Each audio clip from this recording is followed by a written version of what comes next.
Bom dia a todos, a graça e a paz do Senhor Jesus, amém? Pergunta para quem está do seu lado, você está preparado para receber a palavra do Senhor hoje? Você está preparado para receber uma nova porção do Senhor hoje? Aleluia! Então feche os seus olhos ainda por um instante.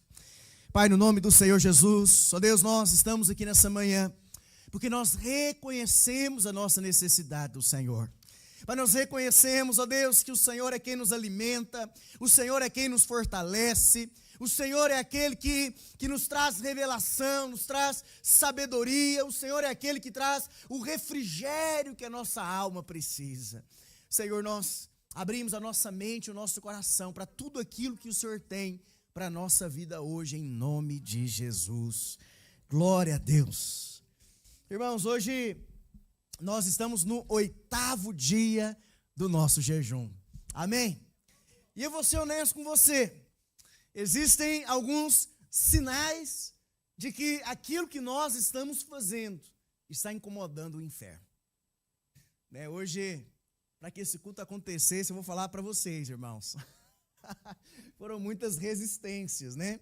Foram muitos desafios aí, muitos irmãos não puderam estar presentes aqui. Antes de começar, nós tivemos uma situação ali com a nossa projeção, depois com a nossa transmissão, e eu sei que a nossa tendência muitas vezes é olhar e querer reclamar e querer murmurar, mas eu vou ser honesto com vocês. Na hora que eu cheguei e eu vi a situação, o Senhor falou no meu coração, e significa que vocês estão no caminho certo. Porque, irmãos, quando nós estamos no caminho certo, quando nós estamos confrontando o inferno, quando nós estamos resistindo a Satanás, não tem jeito, ele vai tentar se levantar. E é por isso que nós precisamos aprender a resistir às resistências. Falei esses dias para os irmãos, eu falei, irmãos, quando nós nos levantamos, nos posicionamos para servir a Deus, não tem jeito, as resistências elas vão se levantar. Sempre vai ter uma desculpa. Sempre vai ter uma situação que é muito mais fácil você trazer uma justificativa. Mas a grande questão é que nós precisamos aprender a resistir às resistências.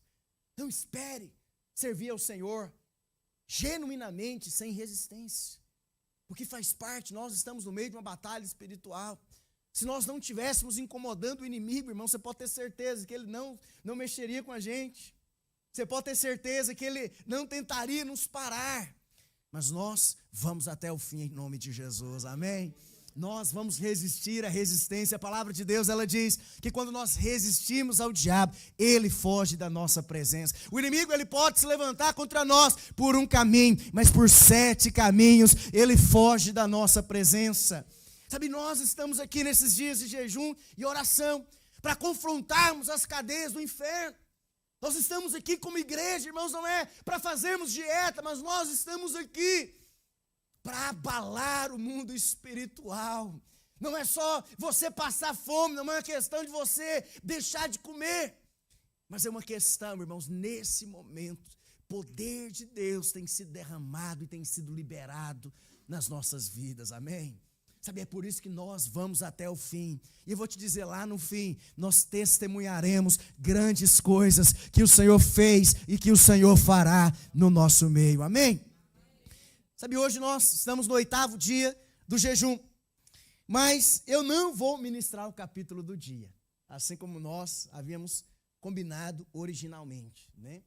Os irmãos, leiam em casa, até mesmo porque esse capítulo 8 é um capítulo onde você vai aprender muito a respeito da história da igreja. Então você vai entender o porquê que nós fazemos aquilo que nós fazemos, o porquê que nós decidimos, né, caminhar do jeito que nós caminhamos. Você vai aprender a respeito da história, né, do início ali, das reuniões nas casas. Você vai perceber, né, que desde o início o projeto de Deus era o quê? Era que as reuniões acontecessem nas casas, em grupos menores. Você vai perceber que haviam várias pessoas que abriram a porta da sua casa para serem anfitriões da igreja do Senhor. E durante esse tempo, né, durante esse momento da igreja primitiva ali, foi o tempo onde a igreja mais cresceu. A igreja, ela parou de crescer. O avivamento, ele cessou justamente quando as pessoas, elas deixaram de se reunir nessas reuniões menores, né? Óbvio que não tinha esse nome célula lá, mas no mesmo formato que nós fazemos hoje, né, de células, de grupos menores e pequenos, e passaram a valorizar mais os templos, mais os prédios maiores. Né? Se você for olhar, só compartilhar um pouquinho a respeito da história aqui, irmãos. Ô Jesus, não é nem para estar ministrando. Mas você sabe, havia um imperador chamado Constantino. E durante os primeiros séculos, a igreja do Senhor era muito perseguida. E aí você tem, né, ali aqueles homens e mulheres de Deus que eram colocados dentro das arenas para serem devorados pelos leões, pelo simples fato deles serem cristãos e deles servirem a Deus. Então houve um momento ali de muita perseguição. Só que teve um dia em que o imperador Constantino, ele começou a avaliar, começou a observar, sabe, ele teve um sonho, ele recebeu ali, né, algumas pessoas elas contam essa história, de que ele iria vencer através de um símbolo que ele tinha visto, que era o símbolo de uma cruz. Não existia religião naquela época que usava uma cruz, nem mesmo o cristianismo tinha o costume de usar a cruz, né, para representar. As pessoas naquela época elas costumavam usar aquele símbolo do peixe. Era como que uma, entre aspas, né, uma maçonaria gospel, né? Então, para você se identificar, você chegava, né, fazia ali o sinalzinho do peixe no chão, a pessoa sabia, ó, é cristão, tamo junto. Ahu, né? Tamo junto. Então, não tinha no cristianismo o símbolo da cruz, era esse peixe. Só que aí o imperador ele falou, olha, nós vamos vencer a batalha através desse símbolo. E ele começou a perguntar para as pessoas, mas peraí, quem que usa isso aqui? E aí alguém falou para ele, não, tem uma religião e tem um grupo de pessoas aí, são os cristãos. O Deus dele morreu numa cruz. E ele falou, não, agora nós vamos nos tornar cristãos também. Todo mundo agora vai ser cristão. Só que o que acontece, irmãos? Naquela época, onde que a igreja se reunia? Nas casas. Como é que o imperador, ele iria para a casa de alguém para poder se reunir com um grupo pequeno de pessoas? Não fazia sentido. Então ele falou, eu vou começar a reunir também. Eu vou me tornar cristão. Se ele se tornou cristão, se converteu de verdade, lá no céu a gente vai saber. Mas o fato é que ele decidiu construir os templos, os prédios, as igrejas enormes, para ele poder participar das reuniões. Foi aí que começou as reuniões maiores. E aí ele podia participar, e ele começou a falar para as pessoas, quem se tornar cristão aqui no meu império, vai ganhar ali comida, e vai ganhar uma muda de roupa, né? Vai ter o Bolsa Família. E aí as pessoas, que é isso? Olha só que oportunidade. Né? Vamos ganhar, né, comida, vamos ganhar roupa, vamos tornar cristão também, vamos todo mundo lá para a igreja. Só que nem todos haviam de fato conhecido o Senhor. Eles começaram a participar das reuniões, mas haviam pessoas que serviam a outros deuses, tinham pessoas ali que faziam parte de outras culturas, e eles começaram a trazer tudo isso para dentro da igreja. É por isso que virou aquela bagunça, né, no meio da igreja, porque eles começaram a trazer tradições, né, e cerimônias pagãs para dentro da igreja cristã. E o mover de Deus, como resultado, parou, cessou. E eles começaram a valorizar mais os lugares grandes do que as reuniões pequenas. Sabe, irmãos, é por isso que nós nos reunimos como nós nos reunimos, porque nós queremos ver o mover de Deus, amém? Para nós não importa se o prédio é grande, se o prédio é pequeno, nós queremos é ver a glória do Senhor entre nós. Depois você vai ler lá no capítulo 8, isso e muito mais. Só que hoje, irmãos, eu quero colocar para fora aquilo que o Senhor colocou no meu coração essa semana. Desde a quinta-feira nós compartilhamos, fizemos a leitura juntos com alguns irmãos, na nossa reunião do Zoom, do jejum. E eu quero falar justamente a respeito desse capítulo, porque o Senhor tem ministrado muito ao meu coração a respeito dele. E eu quero falar sobre os 3 começos de Deus. Assim como nós aprendemos na semana passada, nós podemos dividir as igrejas em basicamente 2 grupos diferentes. Nós temos as igrejas de programa e nós temos as igrejas com células ou em células.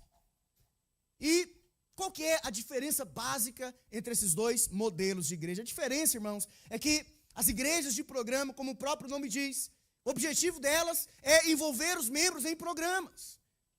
O alvo delas é envolver as pessoas com atividades, com programações. O alvo das igrejas de programa é fazer coisas para Deus. Só que, por outro lado, as igrejas em células, elas têm um modelo de edificação diferente. Elas não estão preocupadas em simplesmente fazer coisas para Deus, mas elas estão preocupadas em gerar filhos para Deus. Não estou aqui para falar para você quem está certo, quem está errado. Não estou aqui para falar para você, né, quem que é melhor, quem que é pior, porque não é uma questão de certo ou errado, mas é uma questão de ênfase. Então, de um lado você tem pessoas querendo agradar a Deus fazendo coisas, e do outro lado você tem pessoas querendo agradar a Deus, gerando filhos para o Senhor. Sabe, todos estão querendo agradar a Deus, o coração é igual, o coração é o mesmo. Estamos todos querendo agradar o Senhor, só que de maneira diferente. E você sabe, você faz parte de uma igreja em células, você não faz parte de uma igreja de programas. Você faz parte de uma igreja em células. E dentro de uma igreja em células, qual que é o maior desejo do nosso coração? Qual que é a nossa principal motivação, nosso principal alvo, irmãos? É gerar filhos para o Senhor.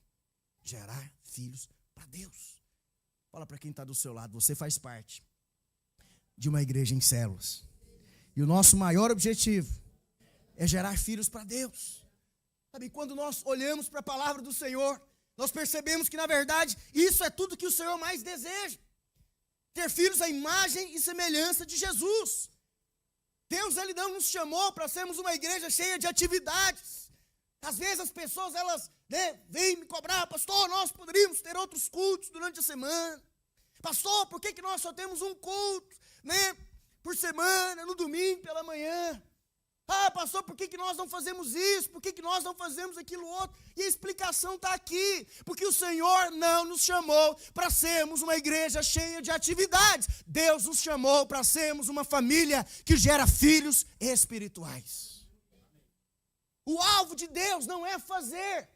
O alvo de Deus é gerar. E se é isso que está no coração de Deus, também deve estar no nosso coração. Amém? Sabe, esse é o nosso encargo, esse é o nosso objetivo. E o primeiro exemplo que eu quero deixar aqui para você está lá em Gênesis, capítulo 1, verso 26 ao 28, diz assim: também disse Deus, façamos o homem à nossa imagem, conforme a nossa semelhança. Tenha ele domínio sobre os peixes do mar, sobre as aves dos céus, sobre os animais domésticos, sobre toda a terra, e sobre todos os répteis que rastejam pela terra. Criou Deus, pois, o homem à sua imagem de Deus o criou. Homem e mulher os criou. E Deus os abençoou e lhes disse: sede fecundos, multiplicai-vos, enchei a terra e sujeitai-a. Dominai sobre os peixes do mar, sobre as aves dos céus, sobre todo animal que rasteja pela terra. Aqui nós temos o momento exato em que Deus, Ele cria o homem. E se você for reparar nos versículos anteriores, você vai perceber que existia um padrão na criação de Deus. Tudo aquilo que Deus, Ele fazia, Ele dizia que era bom. A Bíblia diz que Ele foi lá, criou a luz. Ele fez separação entre o dia e a noite e viu que era bom. Deus, Ele fez o mar, fez os continentes, separou a porção seca da porção molhada e viu Deus que era bom. Deus fez os animais, Deus, Ele fez as plantas, cada uma de acordo com a sua espécie. E Deus, Ele viu que era bom. Mas quando Deus, Ele criou o homem lá no sexto dia, Deus, Ele não disse que era bom. Quando Deus, Ele gerou Adão e Eva, a Bíblia diz que Deus, Ele disse que era muito bom. É o que está escrito lá no versículo 31. Tudo que Deus fez foi bom, mas a geração de Adão e Eva foi muito bom. Sabe, presta atenção aqui, irmãos, fazer coisas para Deus é bom, amém? Você vai receber sim a sua recompensa. É o que eu sempre falo aqui para os irmãos, Deus, Ele não fica devendo nada para ninguém. Se Deus, Ele te pediu algo, entrega, porque ninguém consegue vencer a generosidade de Deus. Lembra lá de Pedro? Pedro, ele tinha passado a noite inteira pescando, não tinha apanhado nada, e Jesus precisava de um púlpito para poder ministrar para a multidão. Ele chega para Pedro e fala: Pedro, você me empresta o seu barco? Empresta aí o seu barco para poder pregar aqui para essas pessoas.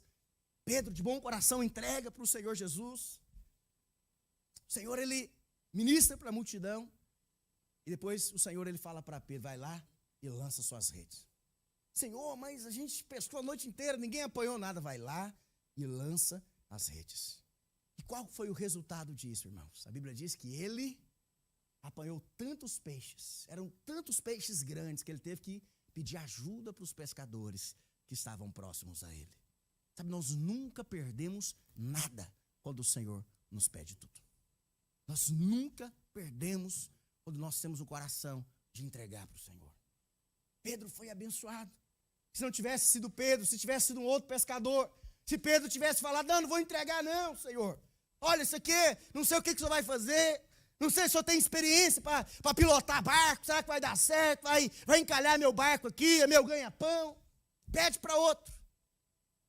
Se Pedro tivesse recusado, a bênção teria ido com certeza para um outro pescador. Então Deus, irmãos, ele não fica devendo nada para ninguém. Só que você precisa entender que gerar filhos para o Senhor é muito bom. Então fazer coisas para Deus é bom. Tem recompensa, tem valor. Mas gerar filhos para Deus não é bom, é muito bom. E é por isso que eu te pergunto, o que você prefere? Você prefere o bom ou você prefere o muito bom? Dá uma sacudida quem está do seu lado, lá acorda. Agora fala assim, o que você prefere? Você prefere o bom ou você prefere o muito bom? No versículo 28 diz assim, e Deus os abençoou e lhes disse, sede fecundos, multiplicai-vos, enchei a terra, sujeitai, dominai sobre os peixes do mar, sobre as aves dos céus, sobre todo animal que rasteja pela terra. Então aqui nós vemos qual foi a primeira atitude de Deus, depois que ele criou o homem. A Bíblia diz que Deus o abençoou. Isso é algo que nós temos que ter revelação, porque Adão, ele não foi abençoado depois que ele fez algo para Deus. Mas Adão foi abençoado antes dele fazer qualquer coisa para o Senhor. E essa revelação muda completamente a sua maneira de viver. Sabe, tem pessoas que passam a vida inteira cheio de atividades, com a agenda correndo para cima e para baixo, tentando fazer coisas para quem sabe um dia merecer, receber uma bênção da parte do Senhor. Tem pessoas que passam a vida inteira com aquele pensamento, será que eu mereço? Será que eu não mereço? Será que eu fiz por merecer? Será que eu deixei de fazer por merecer? E vivem a vida com um peso horrível, sem saber que na verdade eles já são abençoados pelo Senhor. Nós já somos abençoados por Deus, irmãos. Não é por aquilo que você faz ou deixa de fazer, mas é por causa do Senhor Jesus. Nós somos abençoados com toda sorte de bênçãos espirituais nas regiões celestiais em Cristo. Então nós fazemos as coisas para Deus, não é para barganhar, não é para tentar convencer a Deus de alguma coisa. Mas nós fazemos as coisas para o Senhor, é porque nós já somos abençoados por Ele, amém? Só que depois de abençoar o homem, aí sim Deus ele vem e fala para Adão, o que ele espera de Adão? E ele diz, sede fecundos, multiplicai-vos e enchei a terra. Era como se o Senhor estivesse dizendo, olha Adão, eu criei você de acordo com a minha imagem e semelhança. Eu criei para você aqui um jardim maravilhoso, para você desfrutar com a sua família, com a sua esposa. Agora você só tem uma missão. Só tem uma coisa que eu peço para vocês. Vocês vão crescer e vocês vão multiplicar. Vocês vão se espalhar por toda a terra. Vocês vão compartilhar, vocês vão gerar outros assim como vocês. E aquilo de bom que vocês têm recebido, vocês vão poder compartilhar com essas pessoas. Sabe, esse era o coração do Senhor. Esse foi o pedido que Deus ele fez para Adão. Você pode ser bom e fazer muitas coisas. Você pode passar a sua vida inteira fazendo coisas para Deus, tocando louvor, ajudando aqui na limpeza do prédio, cuidando do som, cuidando da projeção. Você pode passar a vida inteira fazendo coisas para Deus. E de fato existem coisas que precisam ser feitas. Deus ele levantou pessoas com encargo para fazer essas coisas. E glória a Deus, isso é bom. Mas entenda que apesar dessas coisas, existe algo que é muito bom. E que é o principal para o Senhor, que é gerar filhos para Deus. Você está aqui limpando o prédio, mas não se esqueça, essa não é a sua missão final. A sua missão final é gerar filhos para Deus. Você está tocando bateria, não se esqueça que o propósito final não é você ser o melhor baterista do universo, porque Deus ele gosta de bateria, mas é gerar filhos para Deus. Você está aqui recebendo os irmãos no Welcome Team,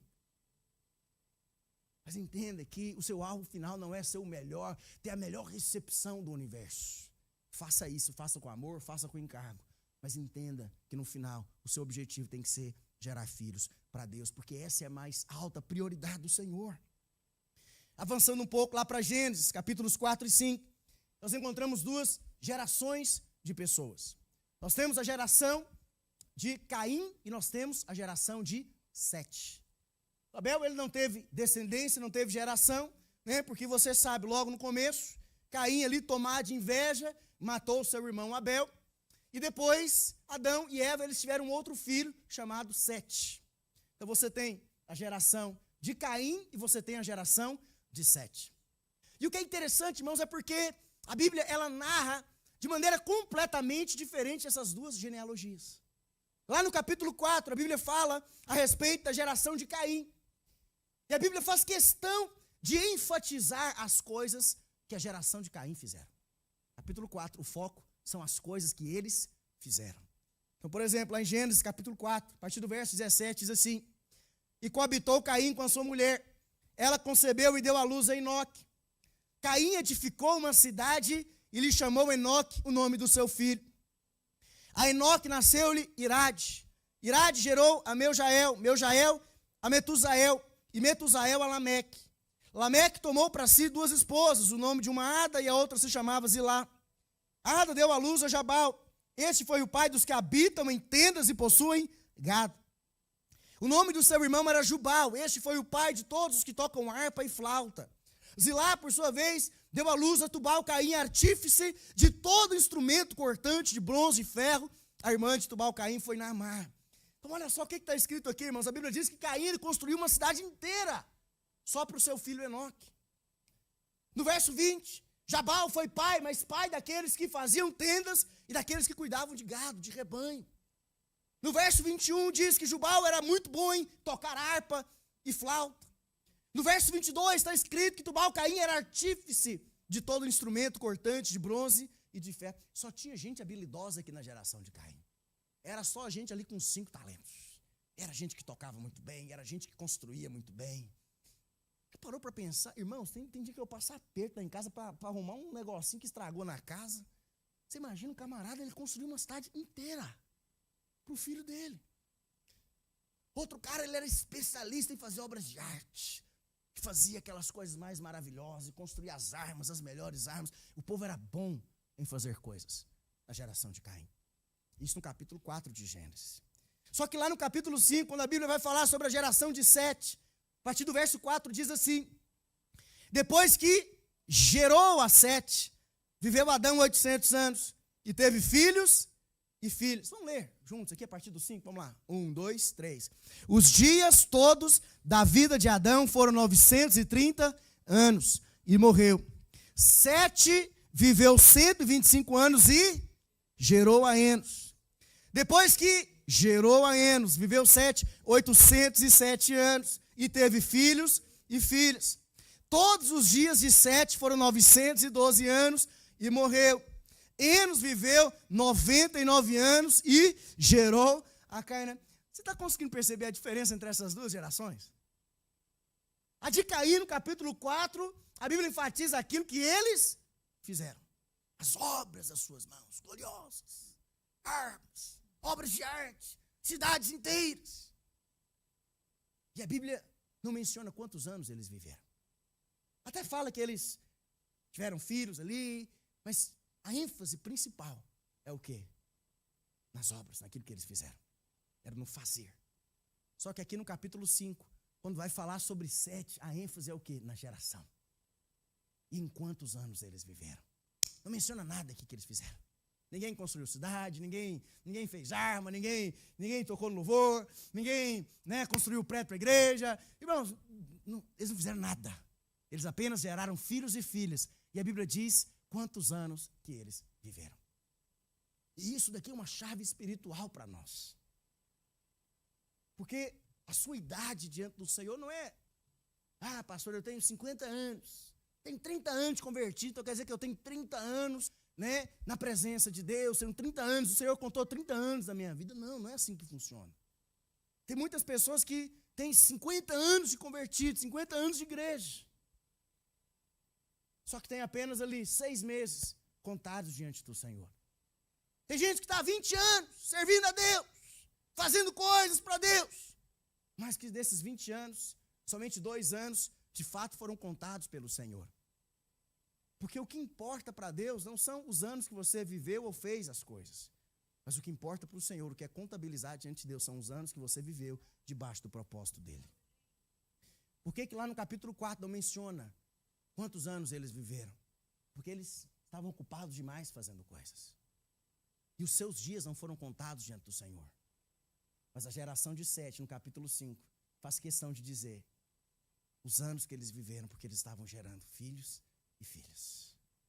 Eu não sei quanto a você, irmãos, mas eu quero que todos os dias da minha vida sejam contados diante do Senhor como dias vividos debaixo do propósito de Deus. E o propósito de Deus é gerar filhos, a imagem e semelhança de Jesus. É isso que está no coração de Deus. Não é simplesmente fazer coisas, mas é gerar filhos. Avançando um pouco lá para Gênesis capítulo 9, verso 1 diz assim: abençoou Deus a Noé e a seus filhos e lhes disse: sede fecundos, multiplicai-vos e enchei a terra. Todo mundo aqui conhece a história de Noé. A Bíblia diz que a humanidade estava perdida. A maldade no coração do homem havia se multiplicado de uma maneira tão terrível que Deus ele resolveu recomeçar a humanidade. Então ele enviou um dilúvio, destruiu tudo, apenas Noé, sua família, seus filhos, e alguns animais foram salvos através da arca. Então foi um grande reset aí de Deus.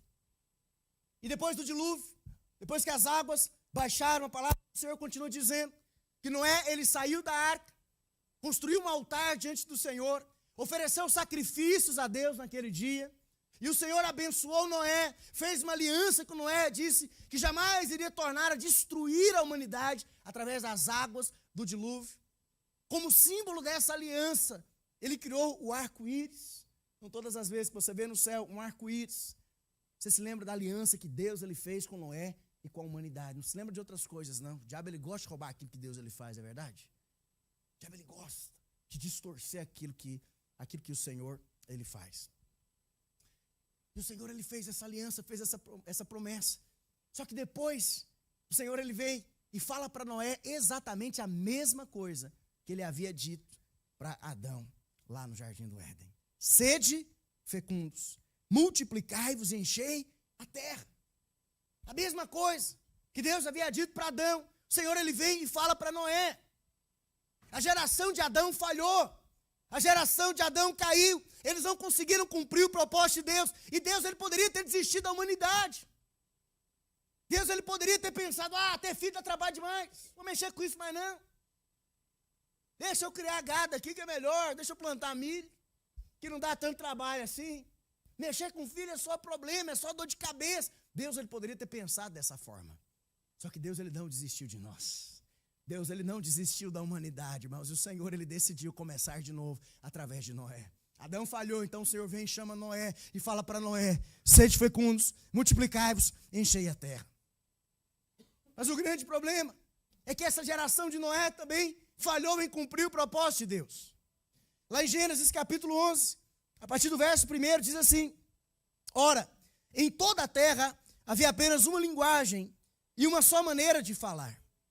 Sucedeu que, partindo eles do Oriente, deram como uma planície na terra de Sinar e habitaram ali. E disseram uns aos outros: vinde, façamos tijolos e queimemo-los bem. Os tijolos serviram-lhes de pedra e o betume de argamassa. Disseram: vinde, edifiquemos para nós uma cidade e uma torre cujo topo chegue até os céus, e tornemos célebre o nosso nome, para que não sejamos espalhados por toda a terra. Aqui você tem a construção da Torre de Babel. E com essa construção nós aprendemos duas coisas. Uma coisa boa e uma coisa ruim. A coisa boa é que nós aprendemos a respeito do poder da unidade. O texto ele diz que o povo se reuniu. E com um só coração eles decidiram construir uma torre. Uma torre tão alta que iria alcançar os céus. E eles se tornariam famosos por conta dessa torre que eles iriam construir. E se você for ler todo o contexto, você vai perceber que eles iriam conseguir alcançar o objetivo deles. E tudo isso por quê? Porque havia unidade no coração daquelas pessoas. Estou vendo aqui a minha esposa, ainda tá na paleta aí, né? Ontem nós tivemos uma conferência maravilhosa de mulheres aqui. Quantas irmãs estavam aqui ontem? Estão cansadas, irmãs? Sexta e sábado, foi só ontem não, foi sexta e sábado aí, manhã e a tarde toda. Vamos lá, quantas irmãs estavam aqui ontem? Eu sei que tem muitos que não conseguiram vir, pastor, eu estou cansado demais. Tem uns trabalhando também, às vezes deixaram de trabalhar no sábado para poder participar da conferência, jogaram, né, o serviço para hoje, para domingo, para poder participar da conferência, mas foi uma grande bênção, irmãos.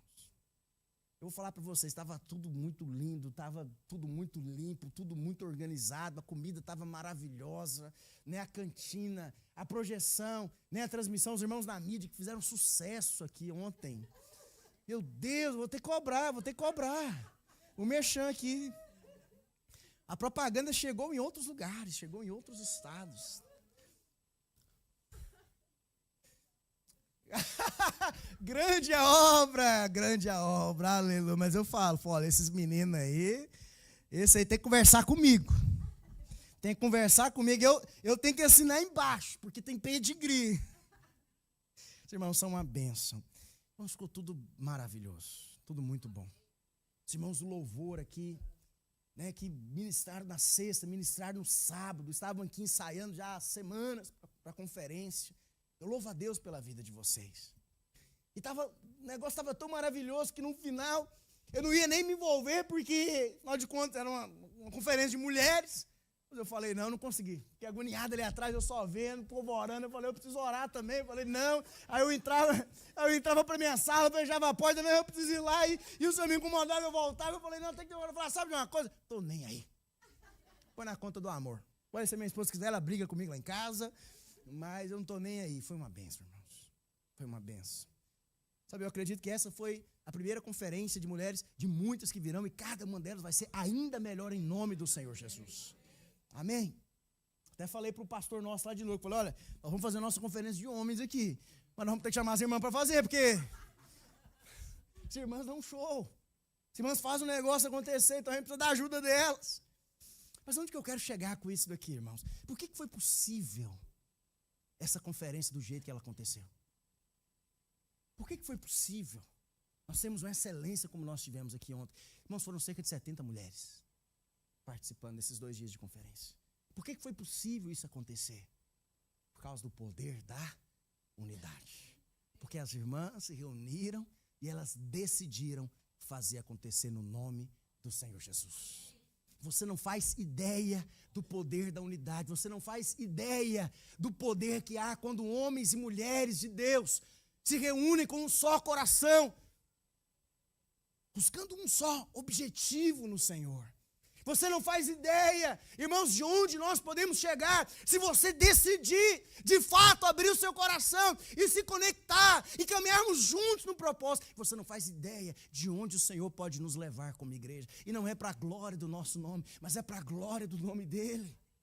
Há poder na unidade. E a Torre de Babel nos ensinou isso.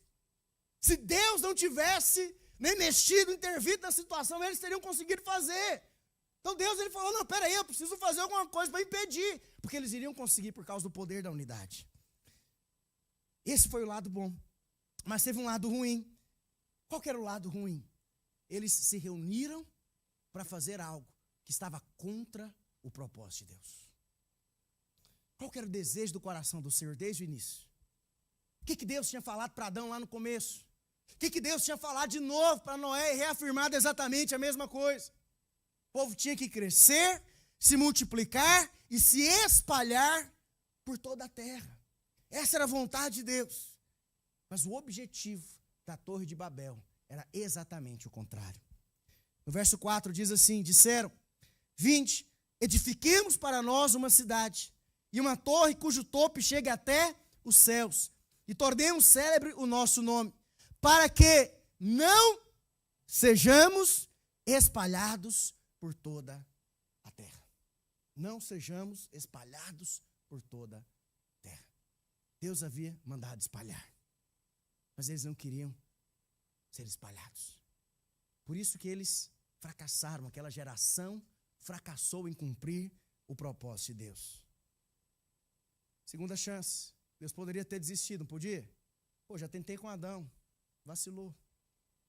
Já tentei com Noé, vacilaram de novo. Vamos parar, 2 vezes já está bom, não está não?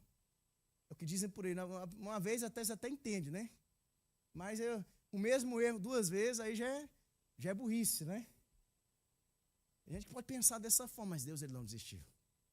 Mais uma vez, é o Joseph Klimber. Quantos aqui lembram? Oh, Jesus, por que eu fui lembrar disso agora? Depois você pesquisa aí, quem que... Mas Deus ele não desistiu, irmãos. E lá no capítulo 12 de Gênesis, o Senhor resolve começar de novo. Mas agora com um homem chamado Abraão. Gênesis 12, a partir do verso 1, ele diz: ora, disse o Senhor a Abraão, sai da tua terra, da tua parentela, e da casa de teu pai, e vai para a terra que te mostrarei. De ti farei uma grande nação, te abençoarei e te engrandecerei o nome. Se tu uma bênção. Abençoarei os que te abençoarem, e amaldiçoarei os que te amaldiçoarem. Em ti serão benditas todas as famílias da terra. Deus estava falando para Abraão exatamente a mesma coisa que ele disse para Adão e para Eva no jardim do Éden. A mesma coisa que ele disse para Noé, só que em palavras diferentes. Para Adão e para Noé ele disse: crescer, multiplicar, espalhar por toda a terra. Para Abraão ele disse: de ti farei uma grande nação. Exatamente a mesma coisa, só que em palavras diferentes. Deus ele queria gerar muitos filhos, de acordo com a sua imagem e semelhança. Sabe, eu consigo imaginar a cena, irmãos, Abraão ouvindo isso. Abraão ele não era mais nenhum jovenzinho, 75 anos de idade. Sara não era mais nenhuma colegial, 65 anos. Passaram a vida inteira tentando ter filhos. Chegou um momento que com certeza eles chegaram à conclusão. Falaram: olha, não tem jeito, vamos deixar esse projeto para lá, né? Já não passava mais na cabeça deles trocar a fralda suja de menino. Não passava mais pela cabeça deles passar a noite acordado, com o menino chorando. Um dia que o irmão, o primeiro filho, ele virou para nós, a esposa quase ganhando neném. Ele falou: nossa, eu estou doido para minha filha nascer, porque quando ela nascer, nós vamos conseguir dormir. Irmãos, na roda tinha mais uns 3, 4 pais ali, mas foi unânime, ninguém nem falou, não olhou para o outro, só riu. Tá!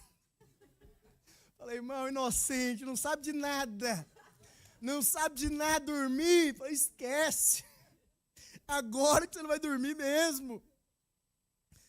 Né, tá pegando no pé do Fernando ali, chegaram, falei: irmão, já tá assim. Espera chegar, vai chegar, mas vai ser uma bênção em nome de Jesus. O Theo vai dormir a noite inteira, não vai dar trabalho com nada, vai acordar na hora certa, só para mamar, vai pegar ali o leite da mãe, vai dar tudo certo, já está abençoado em nome do Senhor Jesus. Esse parto vai acontecer essa semana, para a glória do Senhor Jesus. O Senhor vai cuidar dos médicos, da equipe médica, está todo mundo cuidando, guardando, seguindo a direção do Senhor, amém?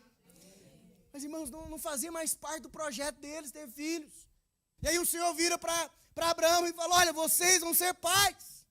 Eu vou dar um filho para vocês. Com certeza foi um choque, principalmente porque eles não eram capazes de gerar esse filho. Os irmãos de louvor podem subir aqui, por gentileza. Principalmente porque eles não eram capazes de cumprir esse propósito do Senhor. A palavra de Deus, ela não entra em detalhes. Mas eu fico imaginando Abraão conversando com o Senhor. Talvez Abraão tivesse falado para o Senhor: Senhor, o Senhor me pede qualquer coisa que eu te dou. Senhor, me pede qualquer coisa que eu vou fazer. O Senhor tem uma arca maior do que a arca de Noé? Eu faço uma 10 vezes maior, não tem problema. O Senhor quer uma cidade para receber o seu nome? Eu faço uma cidade para 1 milhão de pessoas, não tem problema. Mas não me pede um filho, não. Não me pede um filho, porque isso eu não posso te dar. Isso eu não posso gerar. Eu não tenho o poder de fazer isso. Mas sabe qual que era a grande questão, irmãos? Presta atenção aqui. Deixa os irmãos subirem aqui. Mas presta atenção. Sabe qual que era a grande questão? Deus, ele não queria que Abraão fizesse algo. Deus, ele queria que Abraão gerasse.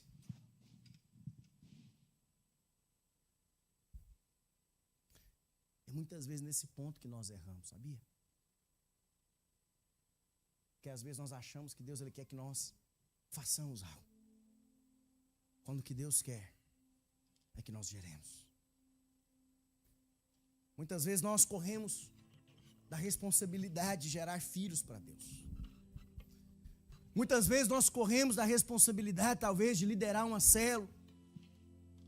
Deixamos muitas vezes de compartilhar o evangelho com os perdidos que estão ao nosso derredor, que às vezes estão até mesmo dentro da nossa casa, da nossa família.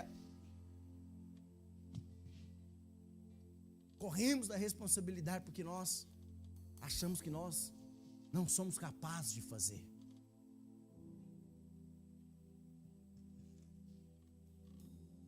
Deus, eu sou incapaz, eu não consigo fazer isso.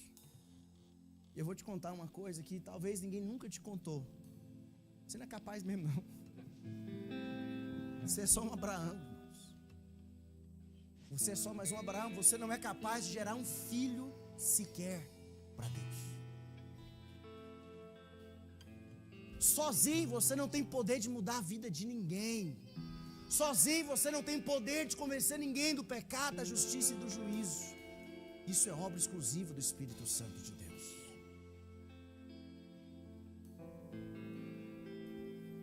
É para isso que nós precisamos do Senhor, para fazer aquilo que só Ele pode fazer através de nós. E é justamente aí que entra um princípio poderoso, porque fazer coisas com muito esforço nós conseguimos fazer, não é verdade? Já falei aqui para você, existe um poder na unidade. Você, quando as pessoas se reúnem, elas se esforçam, elas viram a noite acordada e elas fazem acontecer. Fazer coisas com muito esforço nós fazemos. Agora, gerar filhos espirituais é só Deus que pode fazer. Fazer coisas depende das nossas mãos. Gerar filhos para Deus depende da nossa fé. É por isso que é muito mais fácil você fazer coisas do que você gerar. Mas eu preciso te dizer, Deus não te chamou para fazer, Deus te chamou para gerar.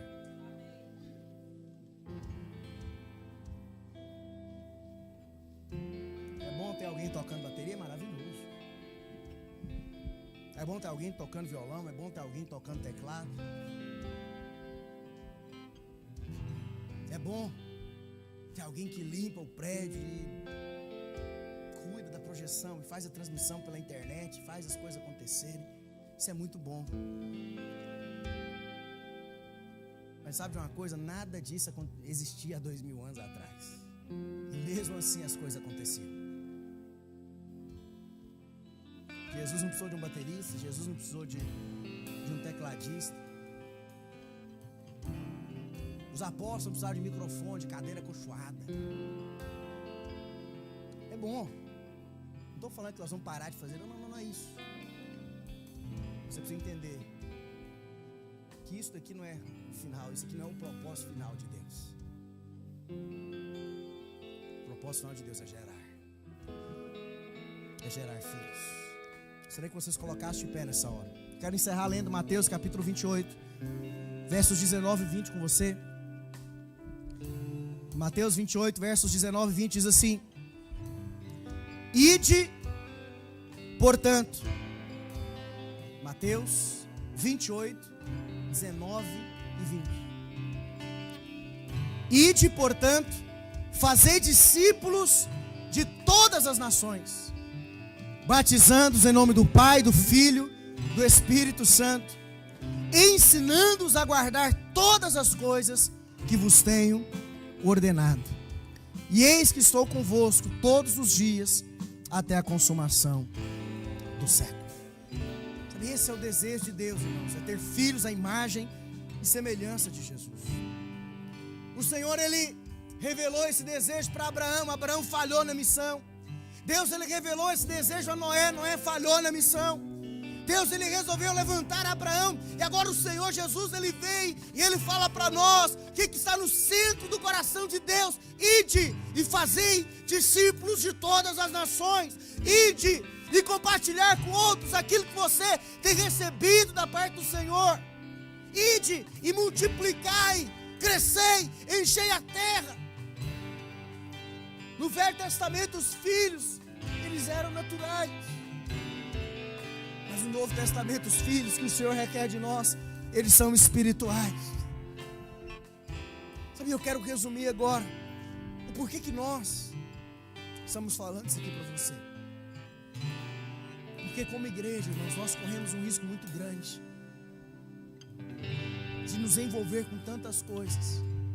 Nós corremos o risco de nos embriagarmos com eventos e com programações, e nós nos esquecemos do que realmente importa, que é gerar filhos para Deus. Conferência é maravilhosa, é muito boa a conferência, mas o objetivo da conferência é gerar filhos para Deus. Não é só fazer um show bonito, não é só juntar um amontoado de pessoas. O objetivo final é gerar filhos para Deus. As nossas reuniões de células são uma grande bênção, mas o objetivo final das nossas células são gerar filhos para Deus. Os nossos cultos de celebração, sabe, que filhos espirituais sejam gerados aqui. A palavra de Deus diz que dia após dia o Senhor ia acrescentando aqueles que iam sendo salvos. Que dia após dia o Senhor vem acrescentar entre nós filhos espirituais, porque é isso que queima no coração do Senhor. E que você possa dizer para o Senhor hoje, que você possa falar para o Senhor: Senhor, eu estou aqui para cumprir esse propósito, Senhor. Eu estou aqui para caminhar de acordo com esse propósito de Deus. Eu não quero ser como Adão, que falhou nessa promessa. Eu não quero ser como Noé, cuja geração falhou. Eu quero ser como Jesus. Eu quero ser como o Senhor, como aquele que entendeu qual que era o propósito, gerar filhos. E nós estamos aqui para isso. Em nome do Senhor Jesus, feche os seus olhos por um instante.